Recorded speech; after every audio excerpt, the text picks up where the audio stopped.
says, aye. And our most famous king, Robert the Bruce, came from Norman stock, didn't he? You're aware of Robert the Bruce, young man? Get out of here. The fuck are you doing, eh? Do you know what I mean? Right, you could have, surely you would have done some prep, right, before you bring him along. You see this, I'll take you to see this fat Afro-Celtic guy that's going to talk about Scottish history. Is there anything you want to tell me before I go, Dad? No, nothing, right? At no point, as your dad has never mentioned Robert the Bruce. Well, I remember. So he was our most famous king. Have you heard of William Wallace? Yep. Oh, interesting. It was about the same time, right? Robert the Bruce was the most famous king that won independence first. I'll talk about him later, right? At the moment, just accept there's this really famous, like the most famous Scottish king ever, and he was called Robert the Bruce. But he came from the Normans. He came from Norman stock. Robert de Brix.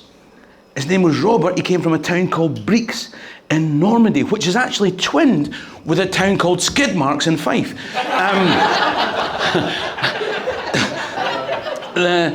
He was our most famous, and this is the thing, most people when they think about Scottish history, they think about William Wallace, don't you? Because have you seen that documentary, Braveheart? Did you see that? Huh? So, what happened was, Scotland was invaded by England, right, okay? And they wanted to, you're aware of William Wallace, and he fought against, when the English were trying to come and take over Scotland, right? And these are called the Wars of Independence, right? And this is the thing people look back to more than anything else, right? It's the most famous period in Scottish history. And it was like this guy, Edward Long, it's like Robert the Bruce, finally won for us. William Wallace, didn't end well for him, right? All because this Edward Longshanks invaded, didn't he? Yeah.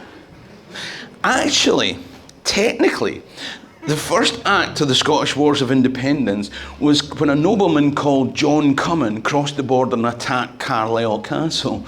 So I suppose, technically, we started it. Okay. But we knew that Edward was coming anyway, right? There's another thing invented by the Scots, the preemptive strike. Yes. Yes. Or as my wife calls it, premature ejaculation, yeah. Aye.